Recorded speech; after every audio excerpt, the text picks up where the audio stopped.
Okay, here you are. Here I am, back by popular demand.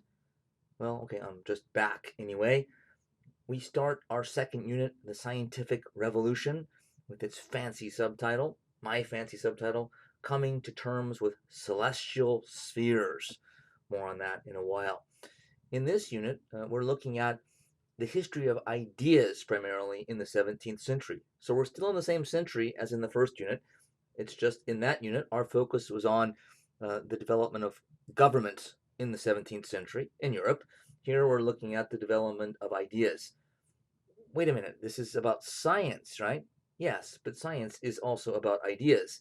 And though we're certainly going to look at and need to know the major thinkers of the scientific revolution, Isaac Newton, and many of their discoveries and the technology they use, telescopes and microscopes, etc., we're primarily interested here for historical purposes in a broad survey course like this in understanding how and how profoundly the scientific revolution changed Europeans' worldview, changed their values, ideas, way of thinking about the world they lived in, life, etc. And it really did change Europeans' thinking way more than it might seem at the outset. Not necessarily immediately, but certainly over time. All right, so this unit is primarily about the history of ideas.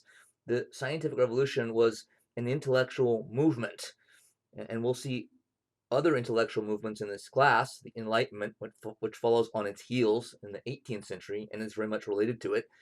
An intellectual movement, what does that mean? It's kind of a difficult thing to define because ideas are a bit slippery. Right? They don't necessarily happen at any one exact time and end at another time, like a war. Something that can be is more tangible.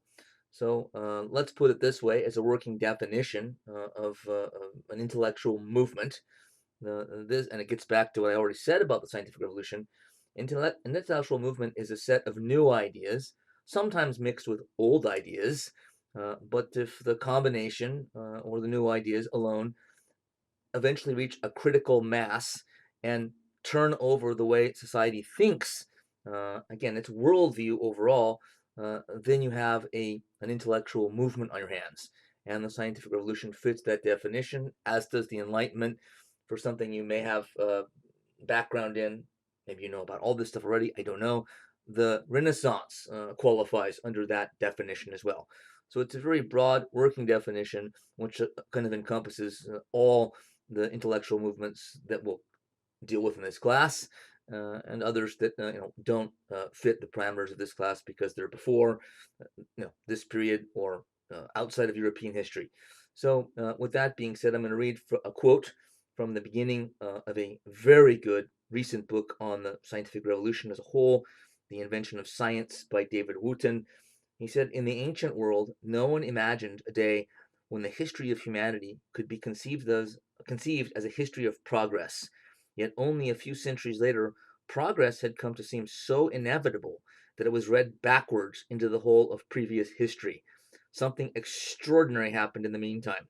What exactly was it that enabled 17th and 18th century science to make progress in a way that previous systems of knowledge could not? What is it that we know now, or that we now have, that the Romans and the Renaissance admirers did not?" Now, I'm not proposing to answer those questions right now, and in many ways, these are rhetorical questions, but they're good questions for you to kind of use to kind of focus your attention and kind of put the knowledge that you're taking in kind of into kind of a larger perspective, into the bigger picture. But already we see one major change in ideas here, which zeroes in on one word that's used a couple times here: progress. What does progress mean? People will sometimes answer it means to move forward. Yes, it does, but that's a metaphor. But everybody knows the metaphor. So what they really mean is things are improving.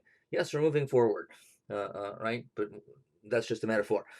So progress means things are getting better. We're improving society. In the ancient world and before, going back to prehistory and thousands and hundreds of years ago, people didn't imagine that progress was even possible. It's really in the Western world, European world, not until we see the beginnings of Judaism and Christianity, that progress starts to become part of religious thinking. And then not until really here in the 17th century, with a little bit of it happening in the Renaissance, in the century before this, that we start to see progress sort of in a more secularized way, not necessarily stemming from religion, but the two are intertwined eventually and kind of go forward together, both a kind of a religious version of progress and a secular version of progress. Nonetheless, the scientific contribution to it was great. And on the other side of this, just about everybody believed that the world was getting better, or at least could get better. If we apply the right ideas and the right, historical, scientific knowledge, then the world could and should and needs to get better. That was a new way of thinking in the 17th century. There was really no point in thinking that way for most people, say in the Middle Ages that precedes this century. Middle Ages is roughly about 500 AD, or I'm sorry, BC, no, AD, sorry, to about 1500. So right before our time period starts. I said the scientific revolution moments ago encompasses the 17th century, which is the 1600s. But here we've broadened it out a little bit, 1555 to 1700. The little c means circa, which means around. Right? Again, because this is not a tangible series of events like a war, we can't say precisely exactly when the scientific revolution began or when it ended. So this is approximate, so we can, play with the dates a little bit. So let's just say overall 17th century to keep it simple. We need to understand some historical context to really put this into perspective and to see how much European thinking, ideas, values, attitudes changed. This is a simple technique that's oft used by historians, relying on sort of a kind of a before and after. Right? You see those before and after pictures and advertising? That's kind of what we're doing here. So if we just see what something looks like after, we don't have the context in which to understand how much it changed. It changed from this to this. So on this slide here, we're talking about the from. After that, we're going to then go into the to. This is what it was like. It went from this and then moved to that. European thought process, European worldview, a catch-all term for values, attitudes, beliefs, ideas changing. In the Middle Ages, before this time period, those 1,000 years, 500 to 1500 approximately, the people's worldview was pretty much fixed. There was no idea of progress, at least in in the secular world. Again, there was some already kind of undercurrents of it in Christianity, going all the way back to Judaism, the Old Testament, the New Testament, etc. But it wasn't until the scientific revolution here in the 17th century that really becomes something kind of mainstream in thinking. So the medieval worldview was a fixed worldview. Things weren't seen to change, and they weren't seen to, they weren't supposed to change. Some of this is often described by scholars as the great chain of being. This is a phrase that wasn't used during the Middle Ages, a famous phrase that comes from a very well-known historian, now deceased, from decades ago. So he was describing the way, by using the phrase great chain of being, the Europeans in the Middle Ages thought, their worldview, by attaching this phrase, but they didn't actually use this phrase, but the idea was still there. So you have to be a little bit careful with that. So the worldview was fixed, meaning things didn't change in their minds. They weren't supposed to change. Things were better if they did not change. And the world stayed the same, and it was hierarchical, a static hierarchy, meaning a hierarchy that doesn't change. Static hierarchy of forces and different sort of groupings. And it was this hierarchical organization. And they organized everything. I mean, there wasn't an official way of organizing everything in a hierarchical, chain or ladder. It says not a ladder, but in some ways it was. So even like plants, sometimes you see documents from the, medieval period, and they'll sort of rank plants, kind of from more important to less important. Weeds are like at the bottom, and then like ferns above that, and ivy. Why would ivy be above ferns? Who knows? but this is shows us how kind of consumed the medieval mind was with kind of ranking things and in order of importance and hierarchy. And of course, there are much more important hierarchies than the one I just mentioned, plants. But apparently, they were obsessed with ordering everything, figuring out what sort of was supposed to be where on this great chain of being. But to get down to more significant aspects of this, examples of it. Let's take the Old Testament, the first book of Genesis.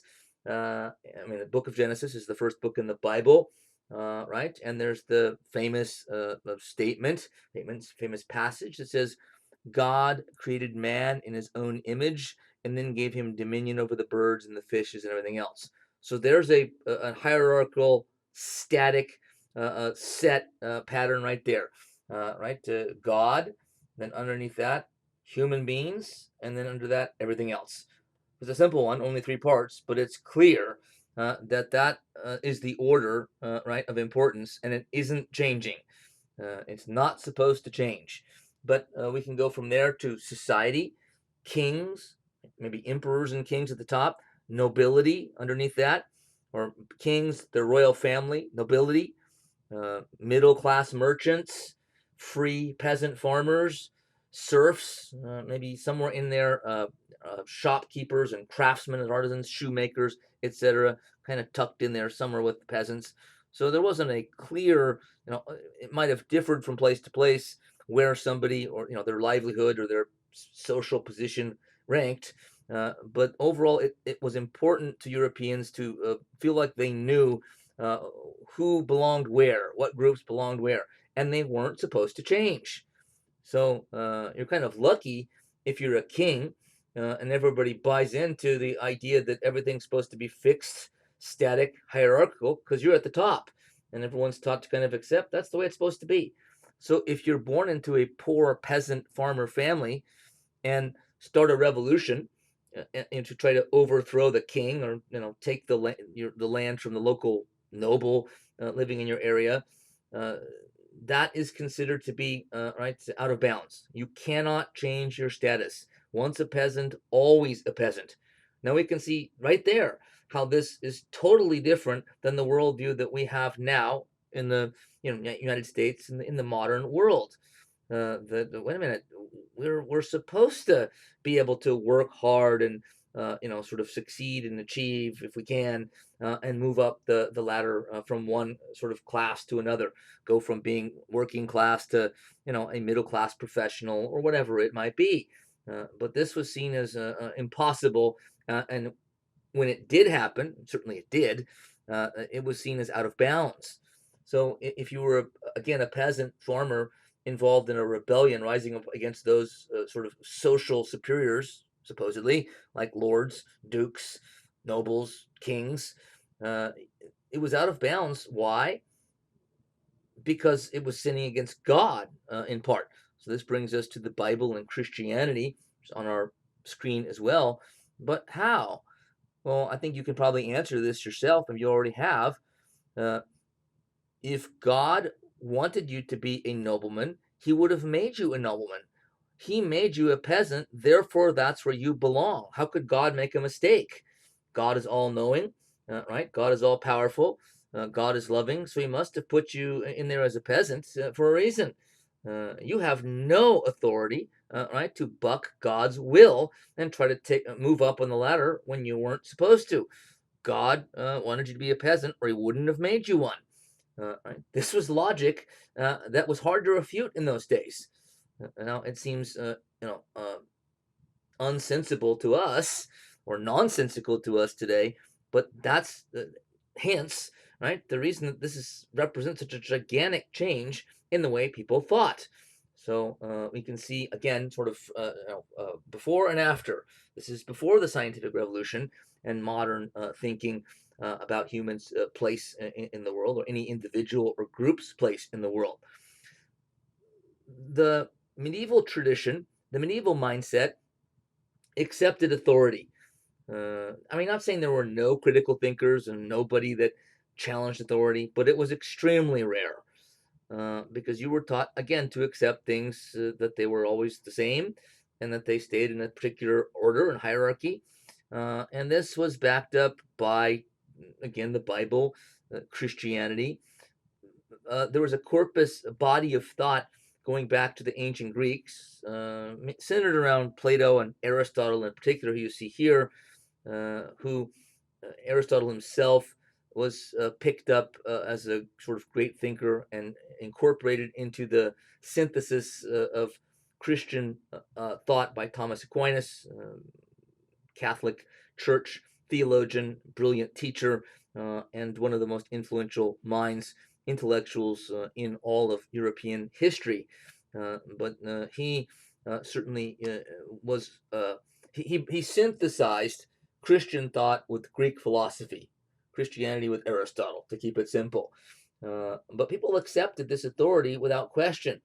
Aristotle was seen as the genius that lived hundreds and hundreds of years before, who had settled all questions already, like questions about about nature, about science, about the natural world, so about astronomy and everything else.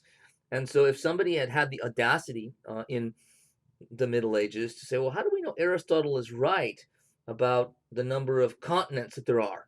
Which, by the way, he was wrong.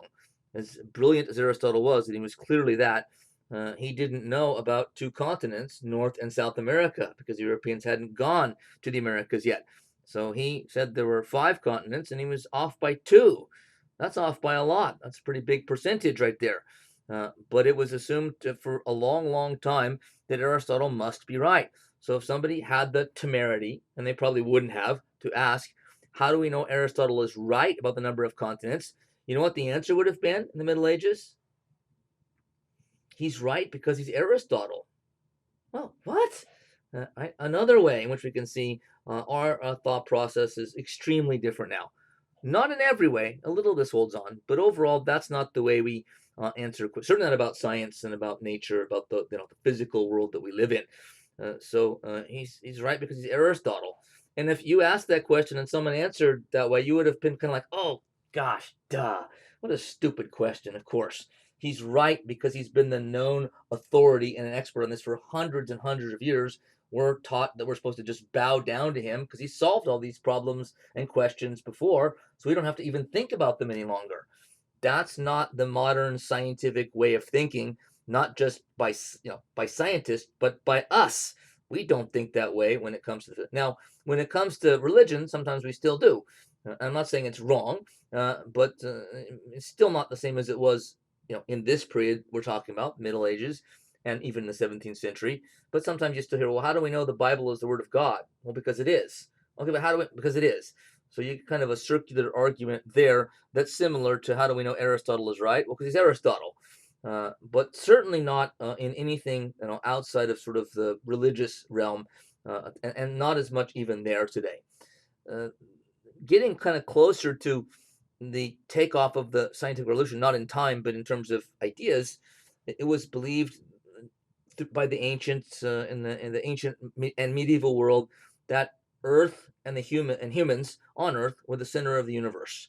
They were at the center, and the Earth was expected to and believed to stand still. So the Earth is at the center, and everything else sort of is sort of positioned sort of around the centerpiece.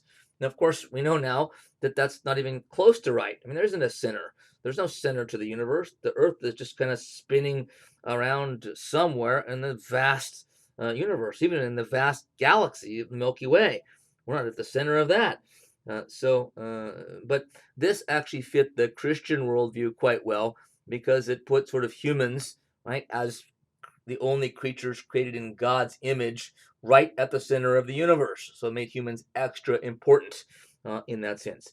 But in a physical sense, based on what we can prove through experiments and evidence, etc., right? This just wasn't true, but it was believed to be. And we're going to see that Copernicus starts the process of blowing that idea out of the water. We're going to kind of skip the part under number 2. That will come back to us in our next, or not our next unit, but the unit on the Enlightenment that is kind of connected to this one. So I ask here, as you can see, did something change radically around 1600?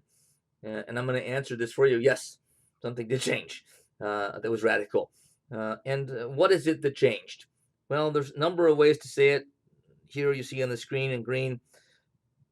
These don't mean exactly the same thing, but I'm more or less sort of here kind of taking a shotgun approach to this, and let's just assume they mean basically the same thing. There are multiple ways to say the same thing. One scholar has referred to this as looking around the corner thinking. And this is, in his view, one of the keys to the revolutionary change in thinking around 1600. This could also be said to be sort of the beginning, not that it was totally invented here, but sort of that were hypotheses becomes a sort of a centerpiece of scientific thinking. What if questions, asking, well, what if we sort of posited this and that? Imaginative leaps, as they're sometimes called. Right? The quantum leap, which comes much later on from quantum theory, although it's sort of entered the everyday lexicon of just regular discourse. Quantum leaps are talked about. Each one has nothing to do with quantum theory or quantum mechanics, which we'll actually get to near the end of this class. I like to bring sort of science back later on to see how much has changed over time. We had a 20th century science at that proper time. So what does this mean? Well, let's just take an example. We don't know this for sure, but Copernicus, the first person that postulated, theorized that the Earth isn't still. The Earth is actually in motion, and it's the sun that's at the center. He said at the center of the universe because basically what we call the solar system today was seen as the universe because they weren't able to sort of see and know, sort of out into the galaxy and the other galaxies, etc. So, but we could sort of say, it's the solar system or the universe in which it had been believed that the Earth was at the center and still, and now Copernicus comes and said, well, at least the math seems to indicate that that's not true. That the sun is at the center, and the Earth and the other planets that we've identified are revolving around the sun. Well, how did he get to that? It's possible that he sort of hypothesized and said kind of what if. Okay, and who knows, maybe it just popped into his head.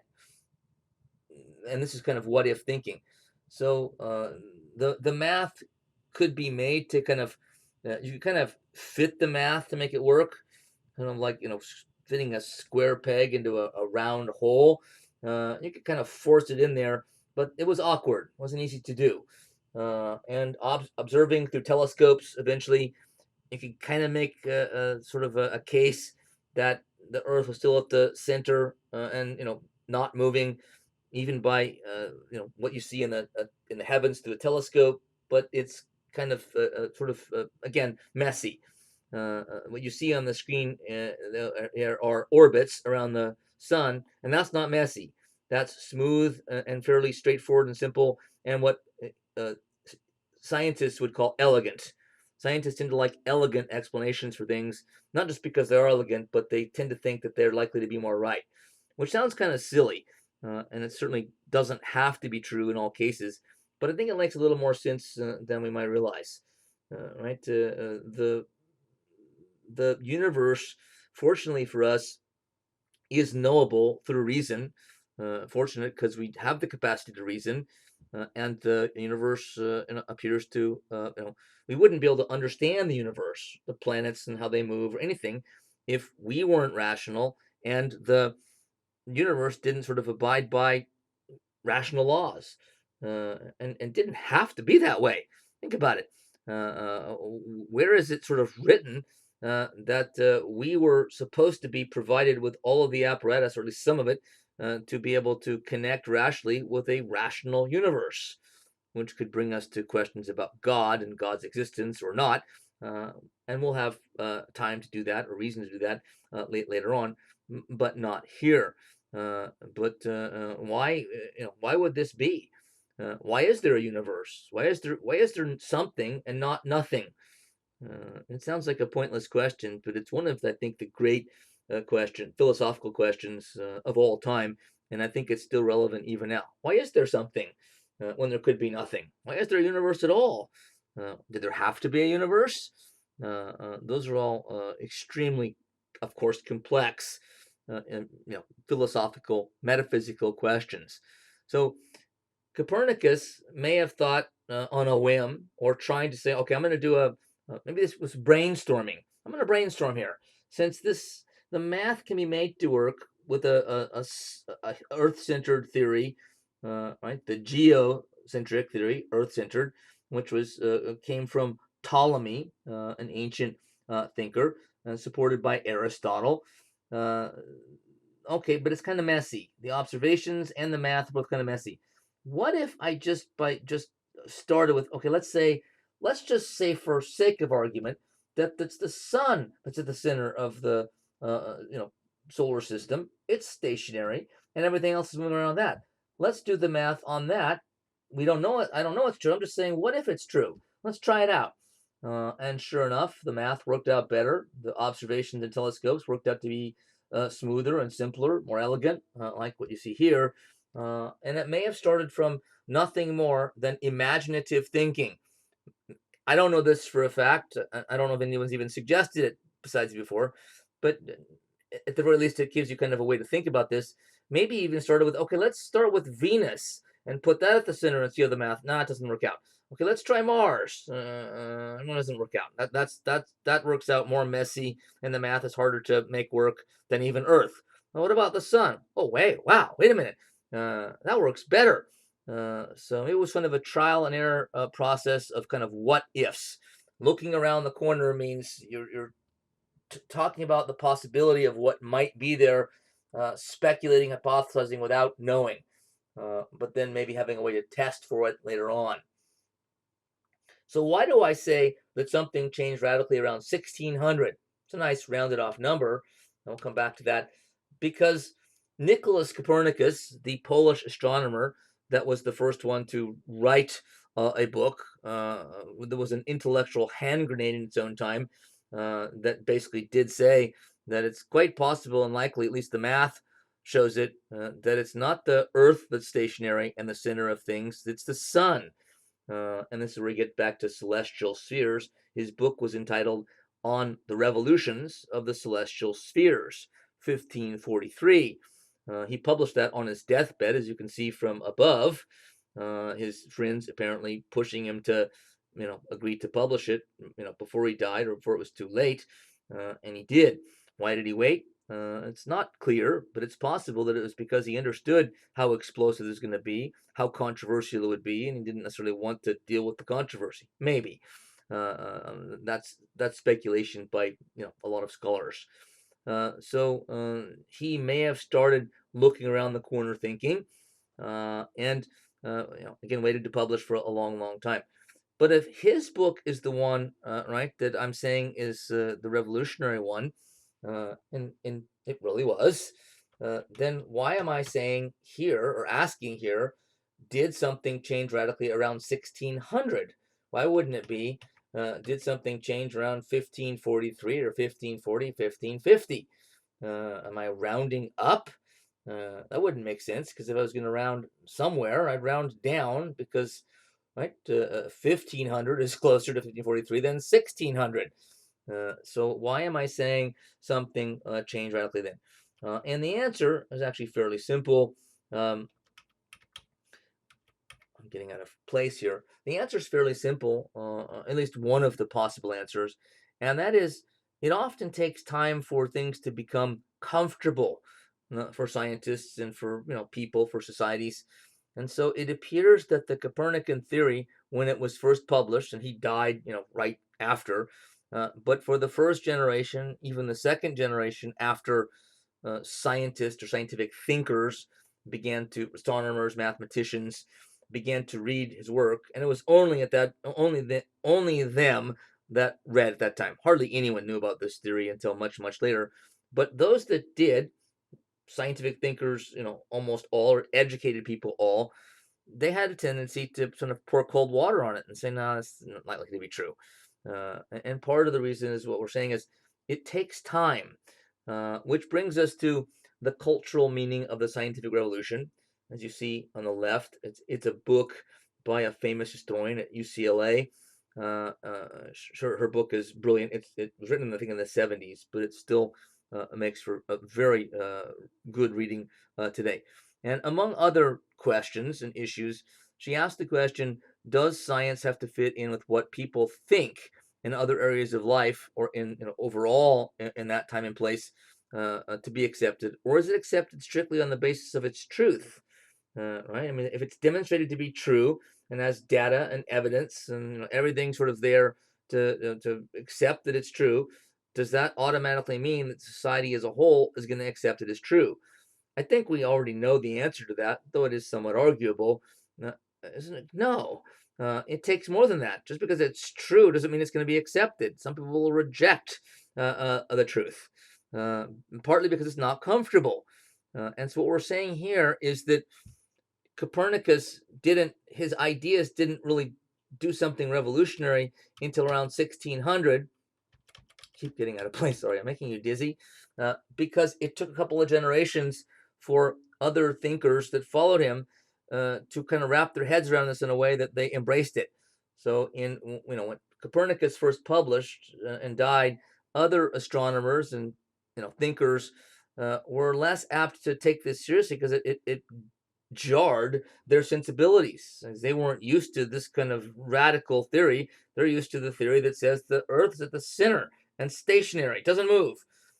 But you could see after a generation or two, now you've got people coming along who, from the first time they ever went to school, if they became a scientific thing later on, they go to college, and they were used to hearing about the heliocentric theory of Copernicus, as opposed to the geocentric theory, or learning both, and so they're not as sort of freaked out by either one. They're used to it by this time. So familiarity has something, I think, to do with sort of how and under what circumstances when scientific theories become accepted. So Copernicus was offering an intellectual hand grenade, but it didn't explode until a couple of generations after he died, around 1600. And this was the heliocentric theory that in time came to replace the geocentric theory of Ptolemy and really kind of Aristotle secondarily. It had the disadvantage, as I've just said, at first, of unfamiliarity. It wasn't familiar to people and they weren't comfortable with it. But that changes over decades and generations who start growing up with the idea, or aren't as scared of it then. It also had the advantage of simplicity and elegance, and I've talked already about how I think there's more to that than it sounds. Things that seem sort of messy and jumbled don't usually tend to work out. Things can be, of course, overly simplified as well, so it can be a problem at either extreme. Nonetheless, I think it's important to take scientists seriously, when they think elegant is more likely to be the truth. This brings us to kind of in some ways, an aside. Certainly not a scientific thinker here. In Michel de Montaigne, lived in the decades just prior to the 1700s, but around the time that Copernicus is publishing. I don't know whether he read Copernicus or not, but he was a very learned, educated individual, so he very well may have. But he wasn't a scientific thinker. He was more of a humanist thinker, and sort of interested in literature and the humanities and sort of human life, psychology, etc., before there was a field of psychology. And Montaigne was a French nobleman, not among sort of the richest and powerful noble families, but noble nonetheless. Owned a huge estate, or big estate anyway. Was involved in local government, as many noblemen were, but he had spent a lot of time on his own. He had this big mansion and a huge tower. And up in the top of the tower was kind of his office, where like in his library and office, where he did his thinking and writing and kind of to himself. And it was just a very intellectually oriented individual who loved the life of the mind. And his famous book, Essays, you see a little bit of it there in the bottom right, was his magnum opus. And it was a series of essays about disparate subjects. They weren't unified. They were in some ways haphazard. He wrote an essay about his cat and what he thought his cat was thinking. So it's not pulled together, and in fact, it's really the main thing that he wrote. Uh, though that's misleading because he came out with new editions of it, and each new edition of it had uh, essays that weren't in the previous. So he added to his own work not by publishing different books, but by adding more to this volume. So I mean, he could have done it the other way too, which is the more normal way of doing it. I'm not sure why he did it this way, but so it's the essays that he wrote sort of over a long period of time, and published new ones as new editions came out. But what's most important for us to take away from Montaigne, he's very worth reading, by the way. It might sound impossible since he wrote in the 16th century, but he's actually very readable. Uh, I can't say that about all the authors and writers that intellectual scientists that we're talking about in this unit and others in European history. There are some others too, but this guy's very readable. So his essays are fascinating. The book Essays is fascinating. He said, as alluded to before, when I play with my cat, who knows whether she is not amusing herself with me more than I with her. We think of ourselves as playing with our cat or our dog, but from their perspective, they might be playing with us. He's trying to kind of get into the head of his cat. But he's most important for the word you see in the kind of upper middle of the screen, the perceived dangers and value of skepticism. Skepticism is sort of what he's mainly known for. A skeptic is someone who doubts. And he said in the essays somewhere, I put forward formless and unresolved notions, as do those who publish doubtful questions to debate in the schools, not to establish the truth, but to seek the truth. He believed that it was more important to keep seeking the truth than it was to find it. He didn't believe that we should be too confident in what we know at any one time. Another hallmark of skepticism. We should always kind of continue to ask questions like, how do we know? How do you know? Right? That's the question that he'd be asking all the time. I mean, in his writings, I'm sure in person as well, he'd sort of come across some know-it-all about politics. So how do you know? It's a question I think that's good to ask people when they not always to kind of cross them up or insult them. I mean, you shouldn't insult people anyway, but I mean to sort of make sure that they understand that maybe you need to be a little more humble in the way you approach this. How do you know? And that's also oftentimes better than just arguing counter to them, and now you come across as certain that you're right on the opposite side as they did from the other side. Instead of that, why don't you just start with, how do you know? How do you know that's true? And maybe they have a good answer. Maybe they can prove to you, convince you that you do know. But he thought that healthy skepticism, not don't move too quickly. He's saying, thinking to conclusions when there's a lot to know out there. It's hard to be certain about a lot of things, so be careful. Right? Start with sort of the idea or the principle that we should be skeptical first and only kind of convinced, later on, after everything has been thought through. That's not to say that he was a relativist. He wasn't saying there are no answers, certain answers. There is no objective truth. He's just saying they're not as easy as they may sound. So why do I put him here when he's not really part of the scientific revolution? It's because we'll see some of the thinkers that follow, some of the actual scientific thinkers, some of the most famous, read Montaigne and read him over and over and over again sometimes. And it does appear that part of it was he got under their skin. They didn't want to accept his ideas. The scientific revolution was more optimistic than a skeptic was.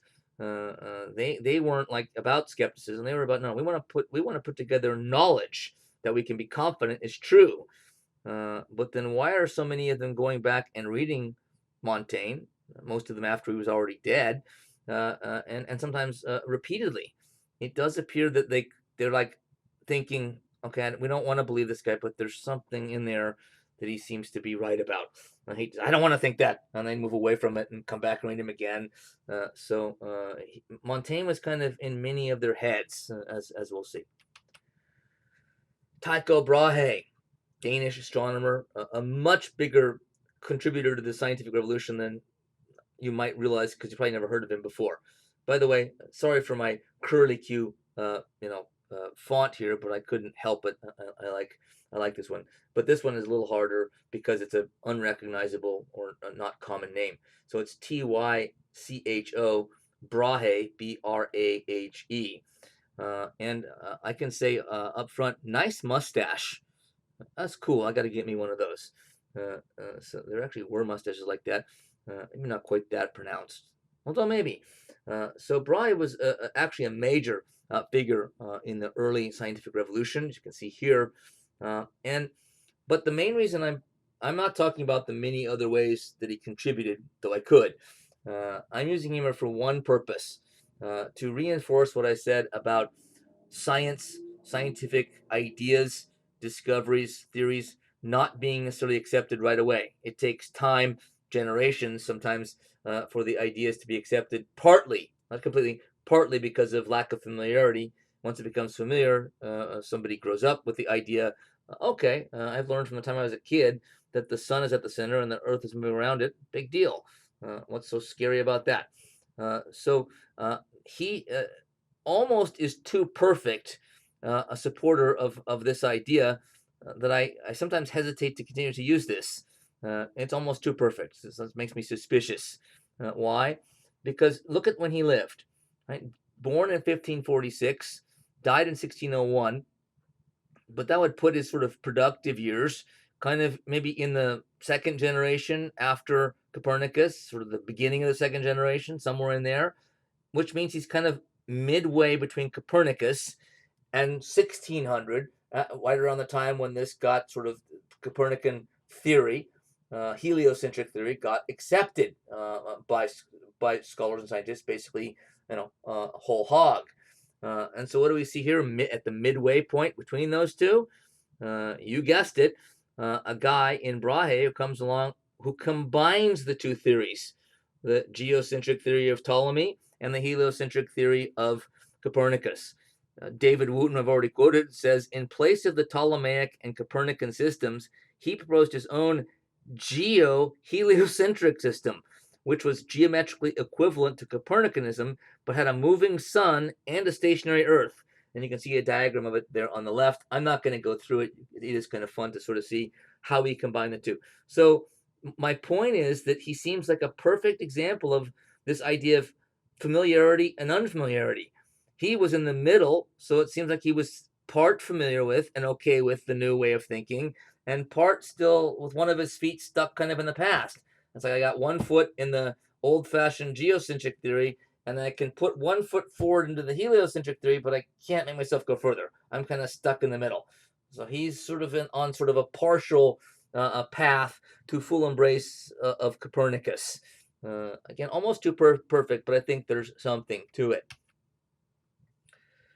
Now we get to the immense significance of and the work of Johannes Kepler, German-speaking, brilliant mind and thinker, one of the great contributors to modern science, roughly contemporary of Brahe. In fact, he knew Brahe's work and I think worked with him for a short amount of time, and then took some of his theories after Brahe died and pushed them further. Kepler and Galileo, who's to follow, who's more famous now than Kepler, are kind of the two most famous and maybe most brilliant convinced Copernicans, meaning they were sort of the two of the first bigwig scientific thinkers, mathematicians, astronomers at the time, around that 1600 sort of revolutionary moment, who sort of said, you know what, the Copernican theory is totally right. Brahe could only get halfway there, but now we're convinced that the theory is totally correct. The geocentric theory is out. Heliocentric theory is in.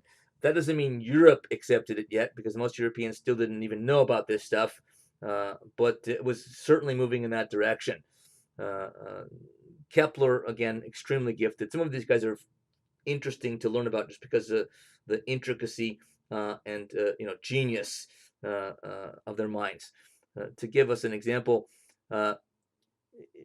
Kepler wrote a pamphlet that he gave to a friend, partly for fun, but it did actually contribute to science, about snowflakes.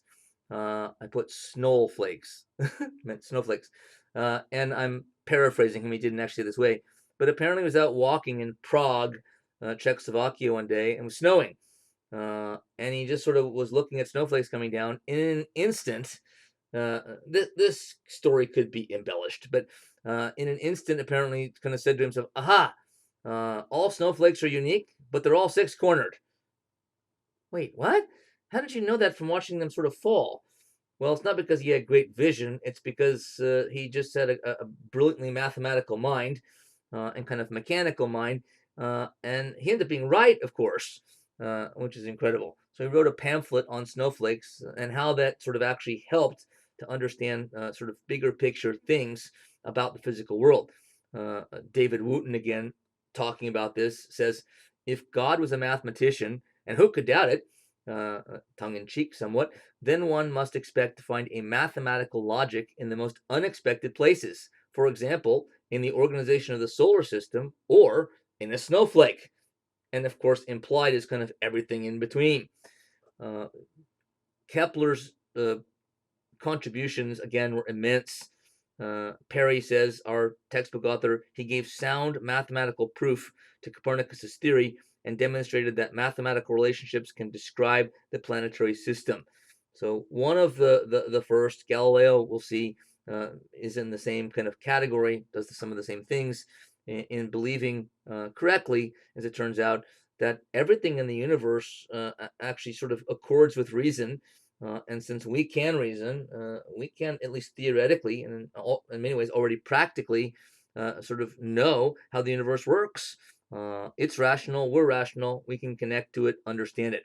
He's most famous in scientific discoveries and thinking for his three laws of planetary motion. The first is that orbits were elliptical, not round, which had been previously believed. Two, the velocity of a planet is not uniform. It changes its sort of speed, basically, of movement, depending how close it is to the sun in its elliptical orbits. And three, the planets are unified in a mathematical system. The square of a planet orbital period is proportional to the cube of the semi-major of its orbit. Let's not get into that. But it did sort of unify all of this into a mathematical system. And this, again, helped give mathematical proof to Copernicus' theory, as well as contributing new elements of his own, like elliptical orbits. He did a model, constructed model of the solar system, which you see there.